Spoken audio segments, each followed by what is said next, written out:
Coach, thanks for joining me today on this Simple Coach to Coach interview to review the past season. I would just, not that I'm counting, but you are now the second coach to come on board to sit in the hot seat to talk about your past season. So I do appreciate you taking the time. I know it's been kind of crazy and busy, and now with the holidays, so really appreciative and grateful for you taking the time. No, thanks. I'm excited to be back and happy to talk about this year and what's coming forward. Excellent. So let's just start right there.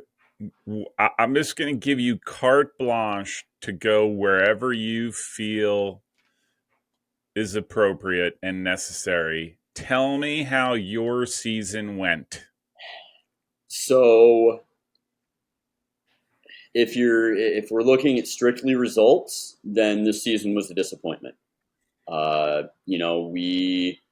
We didn't achieve our goal of hitting the postseason, which we had set out for at the beginning of the year to be able to compete for a conference title. So when you look at wins and losses, it was not what we wanted. But I will look at, the holistic picture. And, I thought there were a number of times this year that our guys played the best soccer I've ever had a team play in 16 years as a head coach.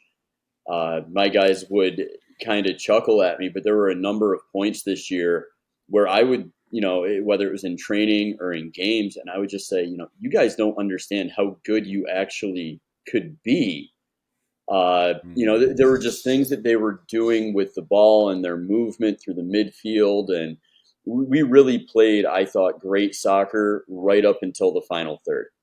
And if you talk to any of our opponents this year, they will tell you the same thing, I think. We really, really struggled in front of goal. And at the end of the day, you're not going to win games if you don't score. In our 7 losses this year, we were shut out in 6 of them.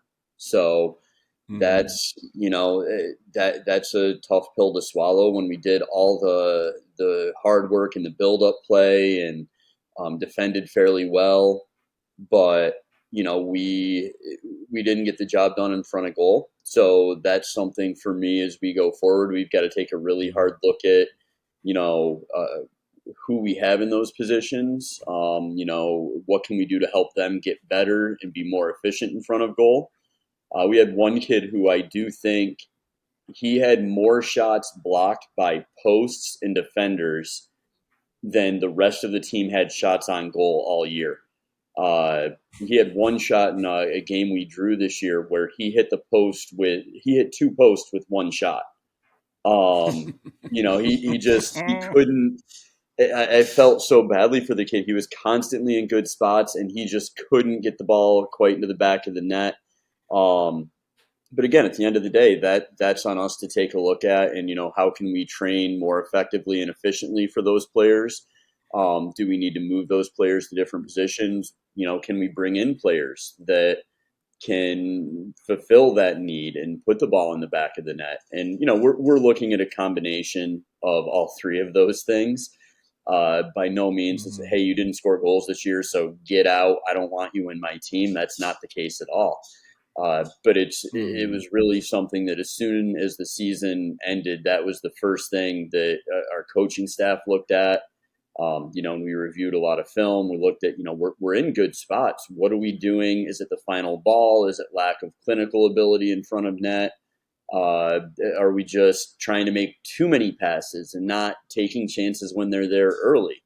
And again, it's a combination of all those things. But we look at the year. I look at the work our kids put in, their commitment, the fact that going into the final weekend, we controlled we had some control over our own destiny. We needed a little bit of help, which we didn't get, unfortunately. But our guys went in and needing to win the last 2 games, and they came out with 2 wins, including a really tough road game at Cobleskill, which is just a hard place to play. Especially late in the year, that field farm can be strong, right? Yeah. And Coach Machado did a great job prepping his guys, and it's just a tough place to play, and we got the job done. and we didn't get the help we needed on the final day. And it's a bitter pill to swallow when you lose twice in conference all year and you don't make the playoffs. Like Mhm. that's tough. But the bottom Yeah. line is, we dropped a couple of games that one game that we really shouldn't have. We should have at least gotten a draw in, I think. But at the end of the day, we didn't get the results we needed. So that meant recruiting season started a little bit earlier. Um, I will say, like, I'm just looking. For me, it's like where are the low hanging fruits, right? Like and you can totally see your ties and your lack of when you're talking about lack of goal scoring.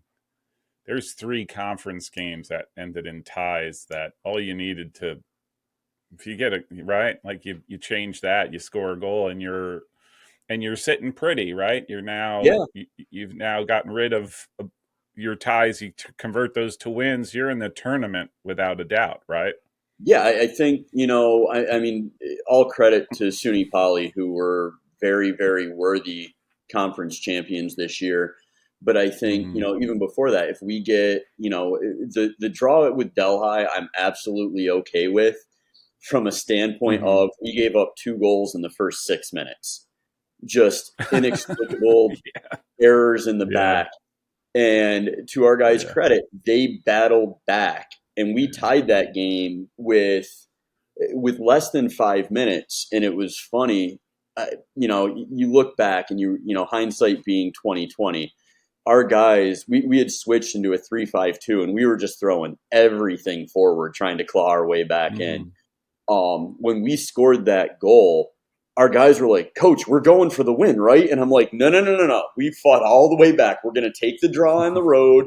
It was the Mm-hmm. second weekend of conference play, and Yeah. we had a ton of momentum at that moment. Do I maybe say, "Hey, maybe we should have gone for that"? In Mm-hmm. hindsight, okay, yeah.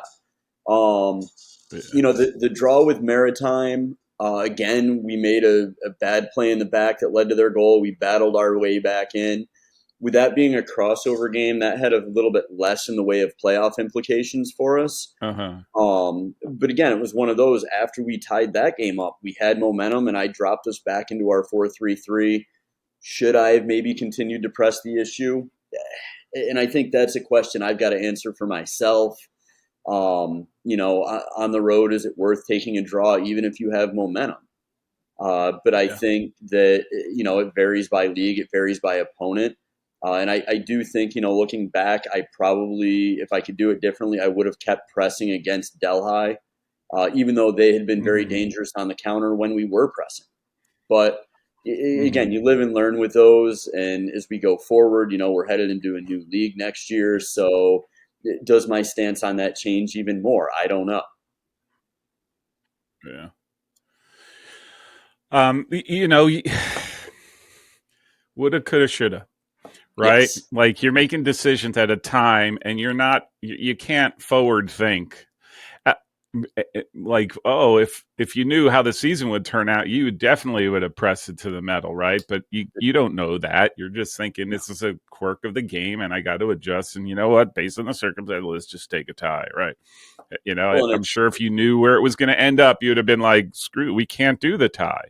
yeah, Um, and I think the other thing that gets lost in that, you're making a decision in the space of 1 to 2, a minute, if that. yeah, You're in a game, you yeah, don't have time to call a yeah. timeout and rethink a strategy or talk with your assistants or anything like that. It's just, hey, this is what we're going to Hmm. do. Yeah, Um, and yeah. so that's it's That's the beauty and the harshness of our sport, but no, yeah, yeah, again, yeah. it But comes to. Go ahead. no, I was just gonna say you know, you're managing a game within the 90 minutes. You're not managing necessarily your season, Correct. right? And I think that's the reality of that.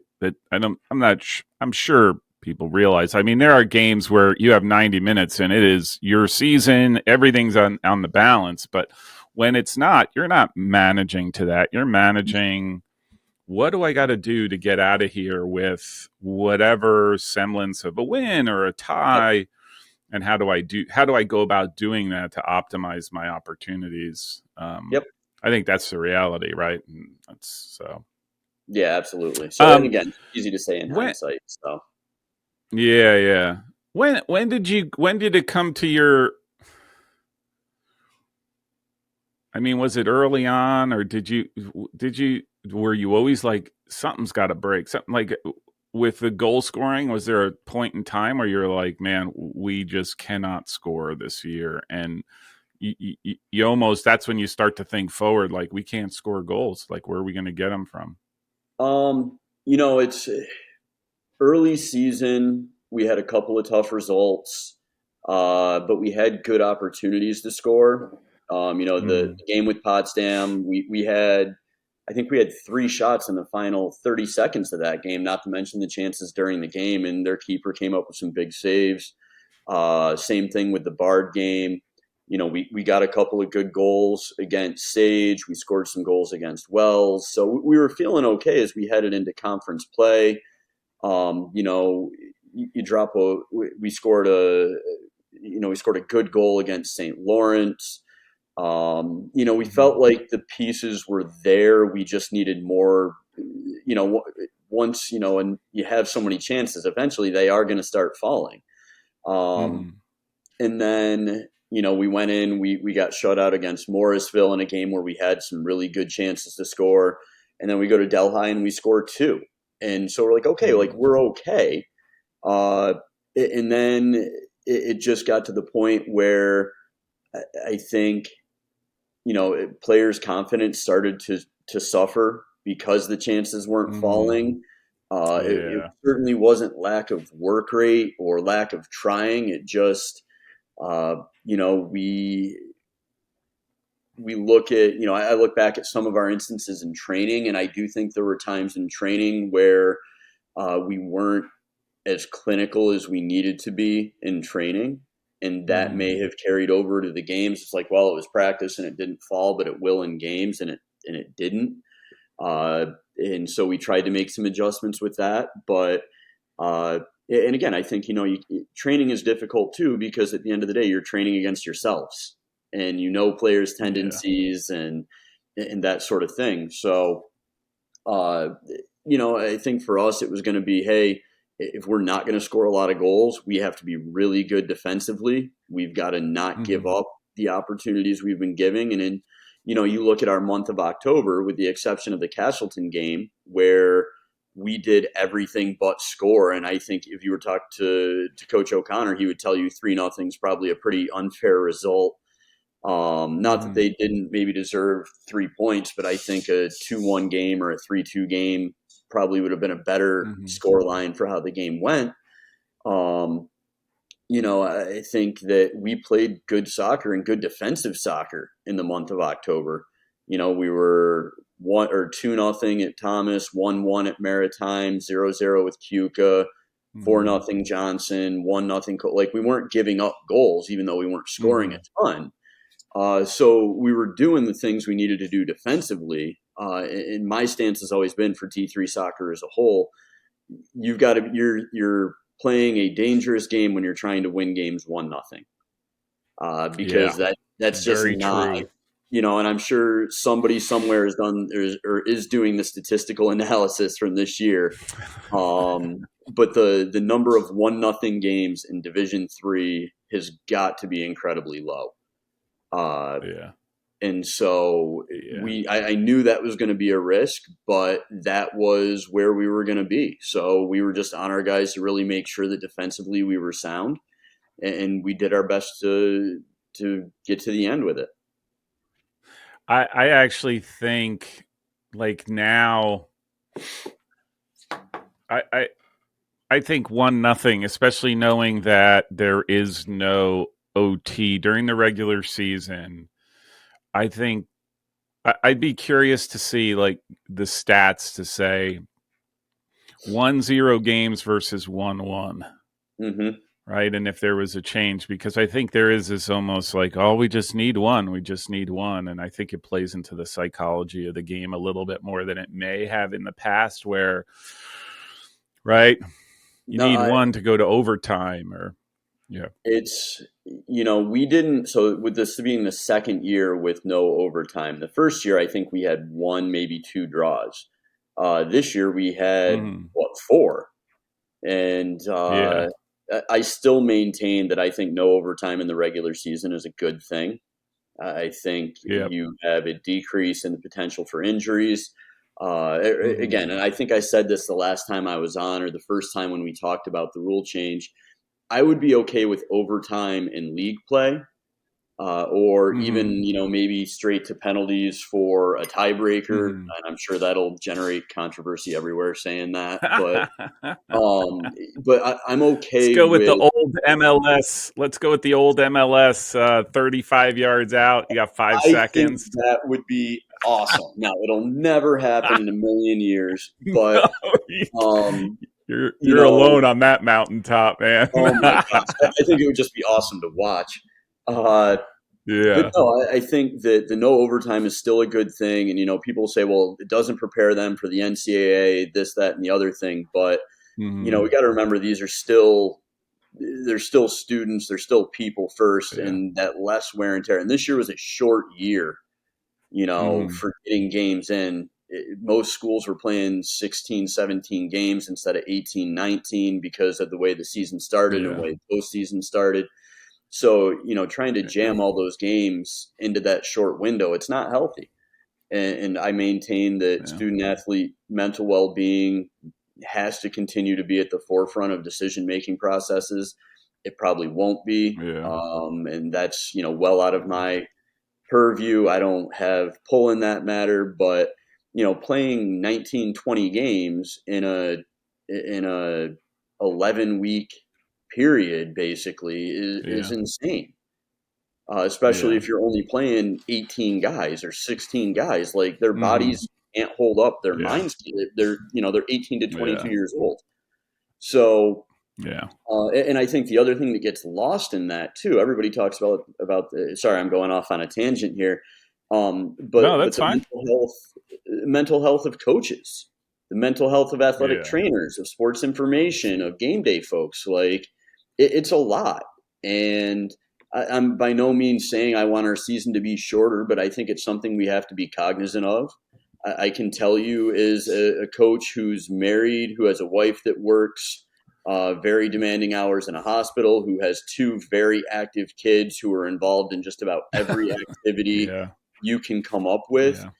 Yeah. It's a lot. And, Yeah. you know, to go right from, okay, you're going to be in season from the middle of August to November. Okay, season's over. Well, now you're on the road every weekend for recruiting Yeah. right through until Christmas.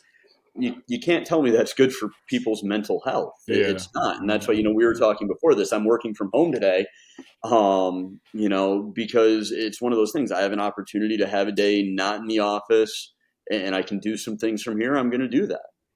Mhm. The I, I'm going to be a cynic, and I'm not generally a cynic, but just talking about mental health, I think there's a genuine concern for it, but I think the answer to that by the NCAA or whoever will be less games in the same amount of time rather than how do you make an adjustment, right? Like I'm not cynical about it because I see what an easy fix would be to get some more time. I just don't know if the NCAA or the presidents would Well, ultimately and want that's the to thing buy is, into it. and by no means am I suggesting Division III go to a full year model, or Yeah, yeah, yeah. anything like that. And again, like you have schools that don't start preseason until Mm-hmm. classes start, and you have different leagues that have different policies with that. It's more just the thought of, Mm-hmm. how do we look out for the student athletes? And I'm sorry, Yeah, but the NCAA doesn't care about that. They can say they yeah, do all they want, but if you look at the reports that have come out since COVID, I think yeah. the number and the one that came out the year after COVID was 73% of student athletes that were interviewed or completed this survey, and it was like 11 or 1,200 student athletes from all levels. Mm-hmm. 73% reported feeling depressed, anxious, Yeah. nervous. Like, Yeah. so, and I'm sorry, but what's the NCAA done to improve that? Yeah. I'm with you. I remember seeing that, and I was astonished, right? And yet that's one of those things where, hey, you think it's all great at Division One for whatever competition or whatever, but it takes a toll, right? I It mean, I does. just remember the goalkeeper from Stanford, right? Like Mm-hmm. serious mental, right? Like mental And health no one had a issues, clue. and no one had a clue because I mean, there is something that is said that Division One could be a bit of a grist mill, right? Like Mhm.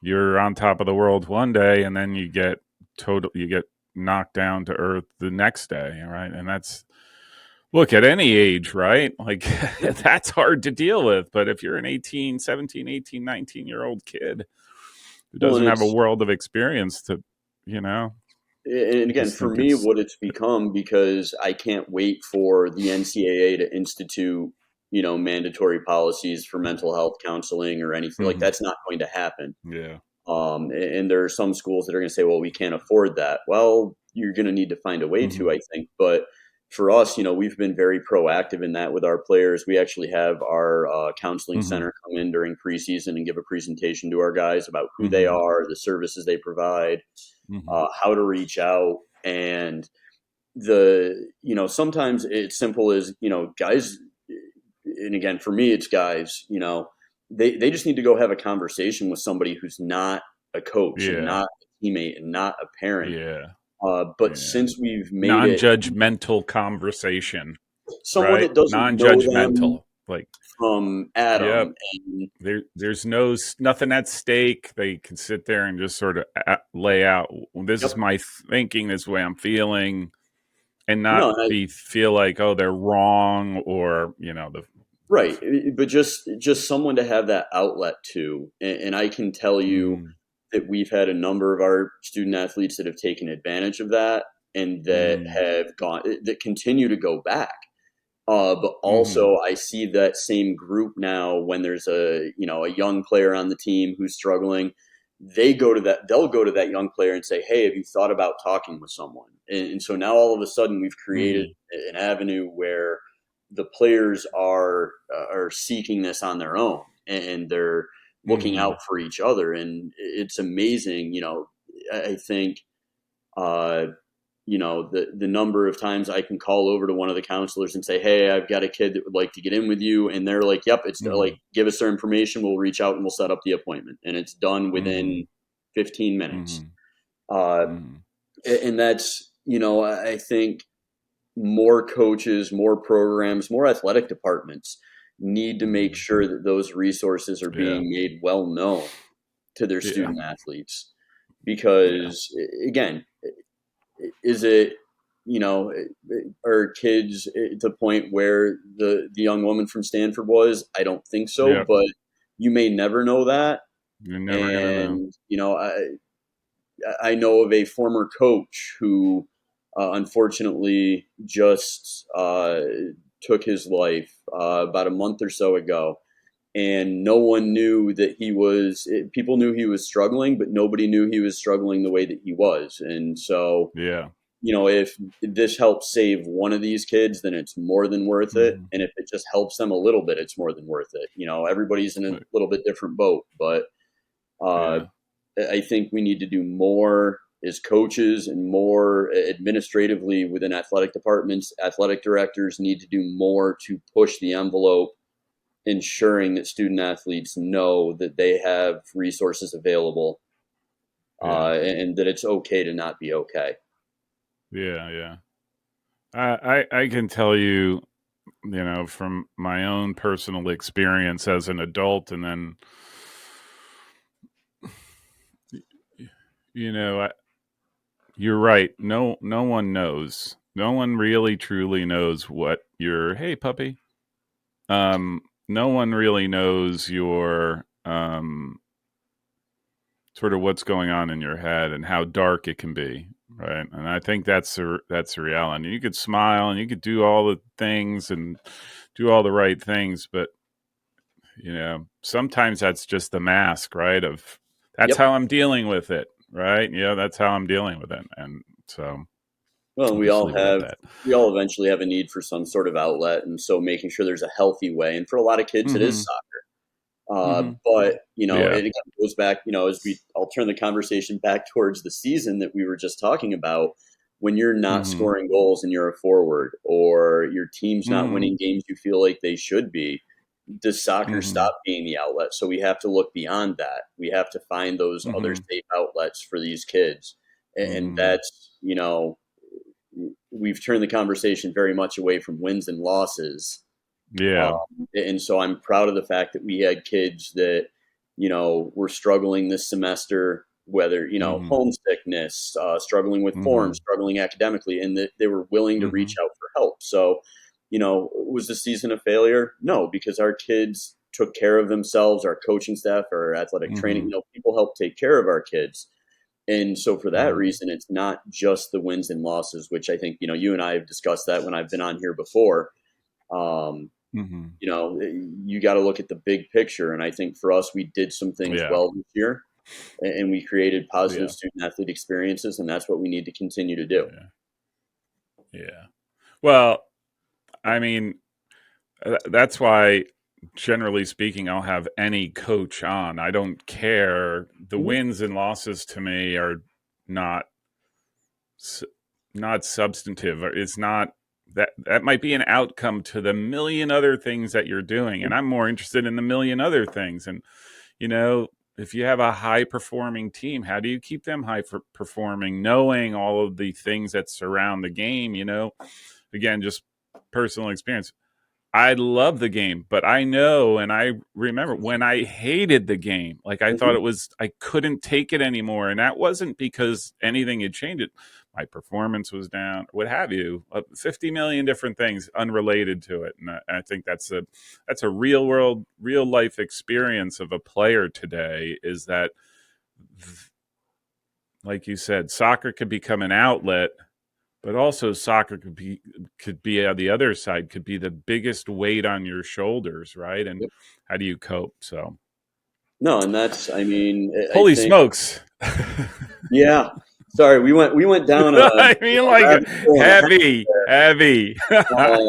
It's a little bit different than our past ones, and again, Yeah, we talk about more positive things, but I do think that that's something that does need to keep being brought up because that's the only way it gets addressed. yeah, Um, yeah, yeah, yeah. and I'm not saying And I will say, look, I don't know your experience, but back in my day in the '80s, there was nothing, nothing.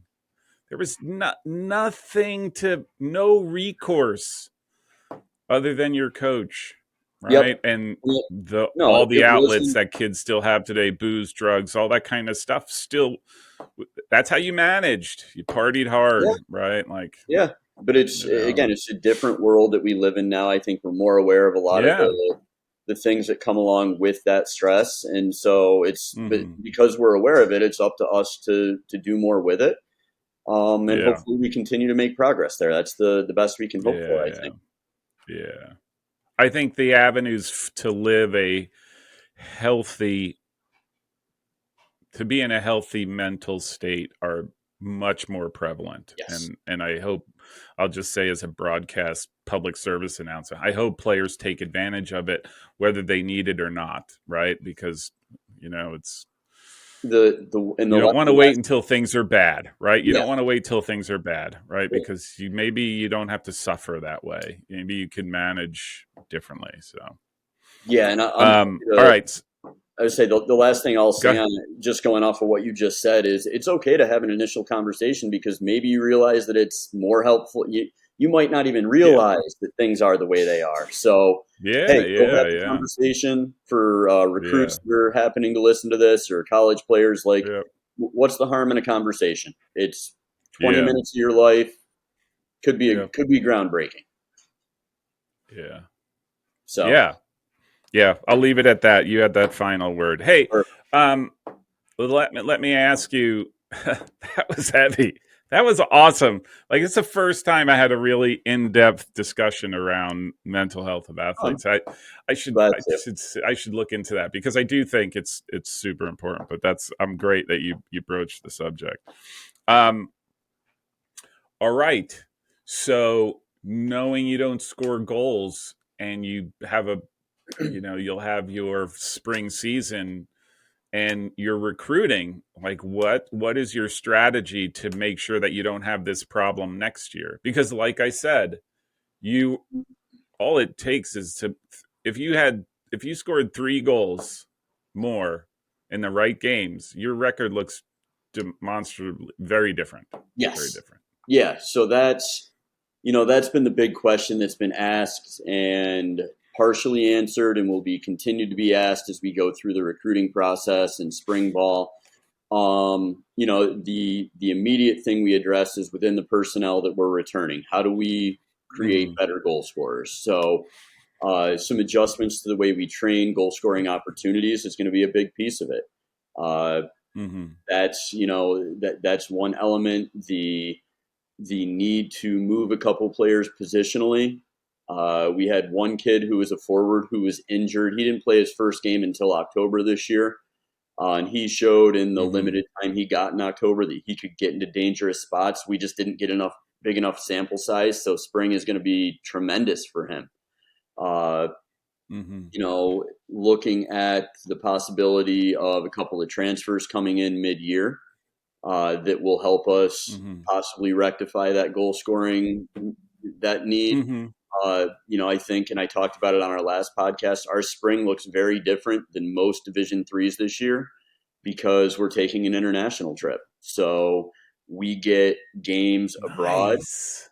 So we're going to get 2 or 3 games in Iceland where we're going to be able to work on things, and then we're going to come back and we're going to get our spring play date. So instead of just one day to Yeah. figure things out, we actually get Yeah.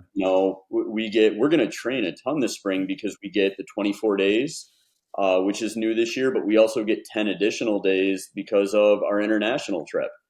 So we're going to get a ton of time to train, a ton of time to work with guys individually. So we're excited about the fact that we can really emphasize development for what it is this spring with the guys that are Mm-hmm. returning and the guys that transfer in. And then with our recruiting class, we've been very specific with we want to bring in probably 2 true strikers, one of which we already have committed. And then I think, we look at can we find one more, which I think we found the kid. Uh, but we've got to make sure we convince him that we're the right fit for him. He needs to see. Mm-hmm. I shouldn't say convince because that's against what I preach recruiting wise. He needs to determine if we're the right fit for him. And I think he's Yeah. someone that could have an immediate impact. And we have a few other kids in that pipeline, but I think you have to combine all those things. It's not any one thing that's going to fix our goal scoring issue. I was asked when I Yeah. interviewed at Canton many, many years ago, what's more important, recruiting or player development? And my response was yes. And I didn't say another word. I said yes. And the whole room Yeah. looked at me like, no, you have to pick one. I said, you ultimately Yeah. can't. You have a Yeah. responsibility to develop the kids that you've brought in, at the same time recruit higher level kids every year. So both of those things matter. And you hope that when Mm-hmm. you bring a kid in, he hasn't already peaked with his potential. You hope he has that room for continued growth. And Mm. by all accounts, as we look at the returning guys, they're going to continue to grow and get better, and they're going to be pushed to get better. At the same time, we've got to Mm. make sure we're recruiting kids that bring that level up, and we're going to continue to do that. So, I think the biggest challenge for us is, we're leaving the NAC, we're joining the SUNY next Mm-hmm. year. So the level of That's competition it. as a whole is going up, which means it's not just enough to Yeah. get better where we are. We're playing in a conference where at one point in October, all 7 of the regionally ranked teams by the NCAA were from the SUNY. No one from the Liberty Yeah. League, no one from the UAA. Like No. we're talking a big step up here, and I'm realistic to that. So that means I've been on the road a ton, and we're working really hard to make sure. Yeah.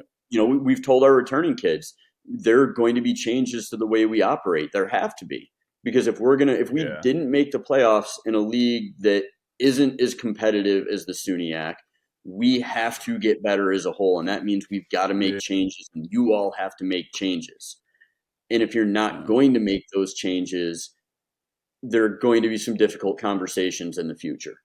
And I'm not a Yeah. coach who goes out and cuts kids, but we were honest with a lot of our guys in our end of year meetings that, hey, you struggled to get playing time this year. It's not going to get any easier. And I'm not going to Yeah. cut you. I don't want you to quit to make it easier for me, but I need you to know and hear that the expectations are going to continually be raised, and you've got to Yeah. step up to that level, or it's going to be tough. And I don't want you to have a bad experience, Yeah. but I also don't want to, at the end of preseason next year be like, oh yeah, by the way, you're out. That's not something I Yeah. want to do. What coach, what's the shuffling going on? So you're going to the SUNYAC. Yep. I'm trying So to look at this. so SUNY Canton and SUNY Morrisville are joining the SUNYAC. Brockport and Right. Geneseo are leaving the SUNYAC. SUNY Uh-huh. Poly just announced they're leaving the NAC and joining the Empire 8, which is where Geneseo and Brockport are going. Uh-huh. There's some other rumblings about future moves out there. Whether or not Right. those come to fruition, I don't know. That's well outside my purview. I Yeah, heard yeah, yeah. I was working a camp this summer when I first heard about Geneseo and Brockport going. Mm-hmm. And then it was late August, early September when the discussions about us joining the SUNYAC started.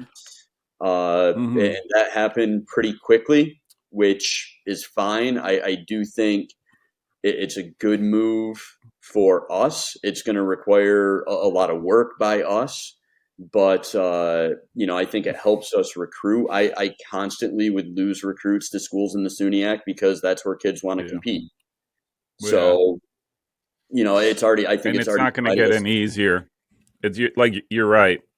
Like even with Brockport and Geneseo leaving, I mean, you're jumping right into the frying pan, you Well, it's. I know. mean, I Cortland mean, I was. honestly I thought that a national champion could have come from the SUNYAC, and I was calling it. It's like you could have.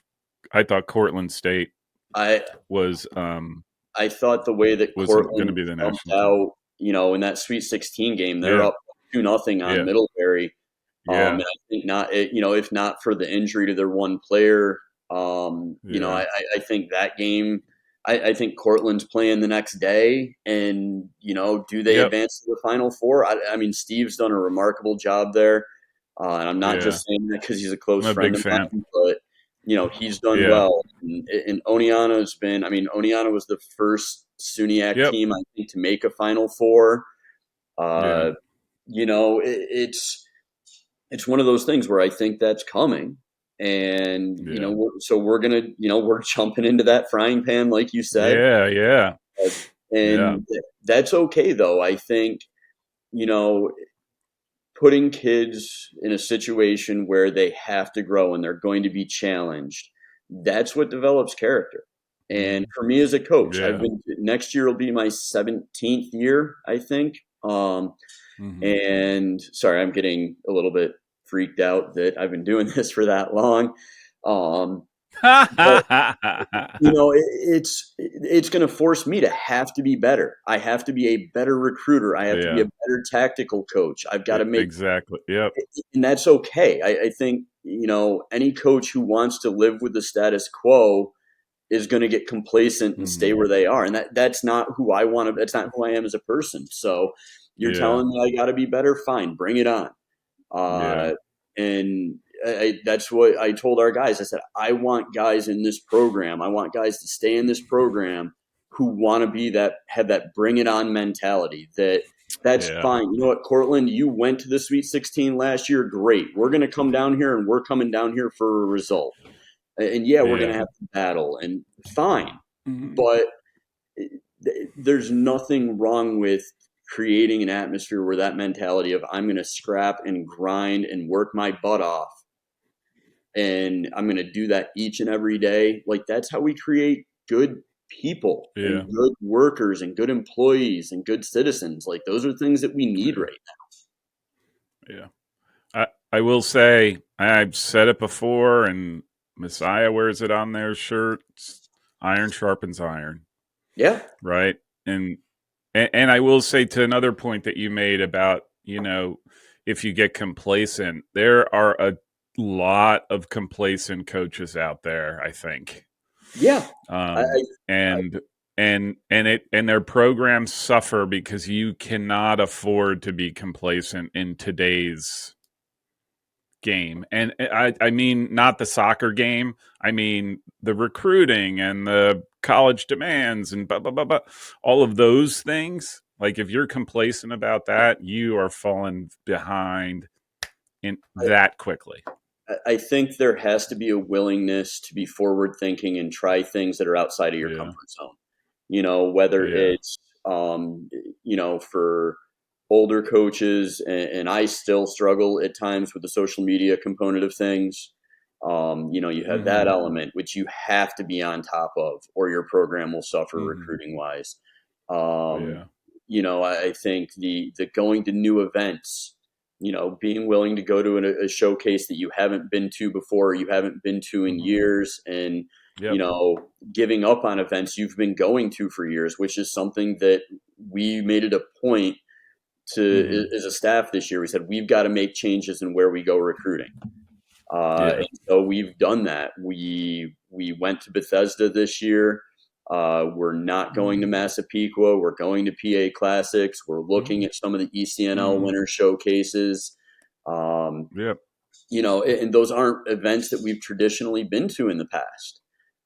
We Yeah. did some high school stuff, but probably less high school stuff. And I know we've talked about before. Mm-hmm. I don't want to go to high school Yeah. games. Well, you know what? You got to go when you can see kids play, and Yeah.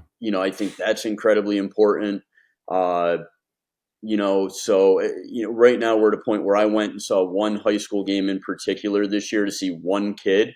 We're now recruiting 4, Mm-hmm. possibly 5 kids from that program for next year. Yeah. And Yeah. Yeah. all of them are talking about, they had a great team this year. And those kids are like, we did this together in high school. What happens if we stay Mm-hmm. together in college? Can we do something similar? Yeah. And Yeah. so, I think that, you've got to take a look at those things. And Yeah.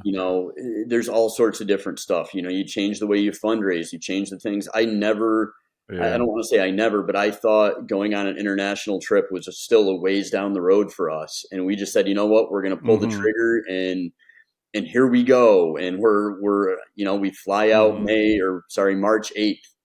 And if you had told me 2 years ago that I'd be taking a group of 30 guys to Iceland for a week of soccer Mm-hmm. and cultural events, and Mm-hmm. that's not going to be a thing. Sorry, no.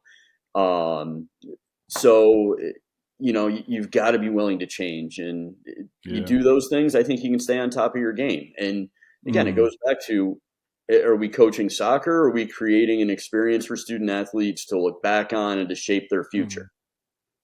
And Yeah. yes, I know I'm a little bit of an idealist when I say things like that, but I look back at my own college experience, Yeah. and it wasn't the wins and losses. It was the things we did as a team that I Yeah. still remember so much more. And yeah, the wins were great, and yeah, the losses stung, but I can tell you more about the things we did as a team than I can the results Mm-hmm. of those games. Yeah. So it's good to know that we are leaving March 8th. You Yeah. tell me what you need from me, and I'm ready to roll. Hey, I've never look, been. look at So, if I got an extra ticket, look, I got and the gear. no, you do. I'm all set. We got you all fitted out and everything. Like, I come along and I can add you to the coaching staff, and We just got to get you up to Newburgh for the flight out. And, I mean, see what we should do is we should have you come up to Canton. You can do a Field of Dreams episode on campus, Nice. and Now then you you're can thinking. hop on the coach bus on the way down. I'm just there's a lot of benefits here. I am not proud. I will carry bags. I will clean shoes. Hey, It's whatever needs to be done. it is. It's been such a cool thing to go through and to talk with our guys about it. And I have one guy on the team that's been there before, Mm-hmm. uh, and he's really excited to go back. But the rest of our guys are like, if you had told us we were going to Costa Rica, we have an idea of what to expect. They're like, Mm-hmm. we're so excited Yeah. because we don't know. Yeah. There's no pre-existing. Yeah. I've seen It's, other teams go on this trip, and yeah. um, it was cool. We connected with the University of Nebraska women's team, Mm-hmm. who I Mm-hmm. think just got knocked out in the Elite Eight uh, Mm-hmm.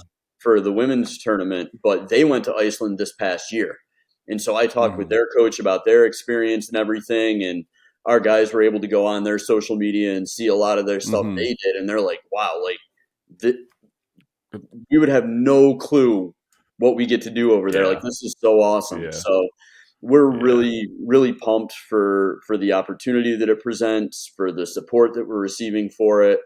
We're continuing to grind away on the fundraising side of things because a lot of these trips for teams become who can pay for it can go, Yeah. and our Yeah. guys said no, like we're making it so everybody on the team gets to go. If we've got to fundraise more, if Mm-hmm. families are like, can we contribute more to make it so other kids can go? That's been absolutely awesome. The alumni support's been great, the Yeah. institutional support, and to have a group where no one's left out for financial reasons. Like that doesn't happen in this Mm-hmm. world. You think about it in soccer in this country. We're a pay to play model. Yeah. Yeah. Like Yeah. no, like everybody gets to go do this. Yeah. And that I think sends a really powerful message about who we are as a program. Yep. And how much cooler is that when it's like, hey, everybody's going to be there. Yeah. Like Yeah. that's huge. Yeah. So yeah, we're Well, we're, and we're excited. also as you're starting to, build for next year, what do you want? You want a disjointed team that some guys got to enjoy the benefits while others haven't? Or That's do you want something that's going to be a unique experience for everyone and that they're all going to be able to share and they're all going to be able to participate in? I mean, I think that's a very, yeah, that's and that's I that's the think quickest way to destroy your team is if you just say, no, you can't pay for it, you can't go. yeah, Right? Like that's the quickest way to destroy your prospects for a team and next year. that's I think. Right. we made the decision to go before we knew we were changing conferences, but the timing really worked out about as Mm-hmm. perfectly as it could have. A chance for us to really get some time together in an unfamiliar. We talked about stepping outside your comfort zone as coaches. Mm-hmm. We're going to take kids to a Mm-hmm. totally foreign country with a culture they know nothing about. They don't see, Yep. it's not like, well, we have an idea, like we know what soccer culture is in England or Germany or Spain. Yeah, yeah. No concept of what soccer culture is in Iceland. Yep. And or what Yeah. the culture of the country is. So here, like you guys have to adjust. You have to be willing to Yeah. step outside and try new things Yeah. and new foods, and Yep. that's going to be for some of our guys. It's going to be their first time on a plane. Yeah. Like you think about it, the first time you're going to ever be on a plane, you're going to fly to a country not like that's outside Yeah. comfort zones for a lot of people. Yeah. Um, so no, it's going to be a really cool thing, and I think do a great job of helping provide a strong bond amongst our players, and create an experience that benefits us not just in the immediacy, but long term. That's going to be a trip guys are talking about the rest of their lives. Um, I am going to give you one bit of advice Okay. that I've heard about. Um, is don't eat the. I think it's called Okay. hakarl, which is fermented shark. I hear it is the absolute worst thing ever if you're not from Iceland and have eaten fermented shark. I'm just No, telling you and your boys to stay away from that cuisine. that's good advice. I'm a big sushi guy, but that's a But level no, like if there this is not sushi. This is rotten shark. Like if this there if is there's some sort like of like big cash prize at the end, maybe. Um, that the thing is, that's going to be something my guys are going to hear about, and it's going to be like a contest to see who has the guts to eat it and who doesn't. Um, yeah. I will be, and I mean, we're not eating it the day before a game. I'll tell you that much. I'm not having somebody missing a game because their system's been absolutely destroyed by fermented Yeah. seafood. I Oh, I I I just pulled it up because I'm like I just remember it, and here's a title for an article in Iceland magazine. Anthony Bourdain on eating the Icelandic delicacy fermented shark. In quotes. Never again. and that's coming from a guy who ate a lot of stuff. yeah, yeah, who Like just ate. Like that was his living. Never he calls it one oh, of his worst food experiences that, ever. that that's a bold statement right there. Like, okay, yeah, we're gonna. oh, I gotta yeah. censor this video so my players never hear about that. It's like yeah. gonna get Now brought it's up. there Somebody somewhere is gonna be like, it "Oh, is you going should to try be a this." team challenge. Oh no, it's hard going to be a pass. team challenge. It's going to be like we can either all zip line today, hike Or on a glacier, or eat you can eat fermented fermented shrimp. shark. Oh, oh Lord. Oh, that that's yeah, great. we're gonna hard pass that one as much as we can. But Yeah. I appreciate that insight. That Coach, yeah. You know what? I'm here to help. You I, know that's my job. I'm just here to help and facilitate transfer of information, and that's well done. that's my Very two well cents. done. I delivered. Well played. Hey, I appreciate today. This was great. Always love talking to you. We'll definitely have to do this again in the spring Yeah. and get caught up and find out how things are going. I really do appreciate your candor and insight, and definitely on the mental health aspects. This has been fantastic. So No, appreciate thank you taking you. the time. Again, thank you for the opportunity to talk about that stuff, to talk in general. It's enjoyable. I've got a close group of friends that that are other coaches, and we talk pretty consistently. But to put a Mm-hmm. fresh voice and face to the conversation is always great. And Yeah. uh, I'm excited to talk again as we go forward. And just want to say thanks for Yep. all you continue to do for the D3 game, and Thank you. keep it up. Have your colleagues, if they're D3 coaches, I'm equal opportunity, so Yeah, I think let you them had know. you had Greg Gilmore from Northland in Wisconsin on. I'm pretty sure, Hmm. and so he's one of my former players. uh, yeah. I'm pretty sure I Okay. could be way off base, but if not, he'd be a great one to get. Um, Okay. and he played Northland. for me. Yeah, Northland College. He played for me Uh-huh. at Southern Vermont, and he coached at Southern Oh, Vermont, and nice. now he's at Northland. Hmm. Actually, just got his first ever all region player. He's a good one. Peterson Nice. Jerome from SUNY Poly. He's a great one to have. Actually, I am interested because I was pretty impressed with them against Amherst. Yeah, yep, Um, yeah. I would definitely reach out, and I'll give him a mhm. little nudge if you reach out. Be like, hey, you should reply and Nice. go on. You'll have fun with it. Nice. Nice. Um, Thank you. but yeah, those guys are great, and I think they're colorful, and Uh, they'll have good conversations. I think Greg will offer unique perspective on what it's like to be at a small school facing, financial challenges, small enrollment, yeah. that sort of thing, which is difficult. Hmm. but he's one that, I think if you talk to him about how college soccer can shape your life, he would offer some really good insights to that. All right. I got him up here, Greg Gilmore. I got him. I'm gonna email him.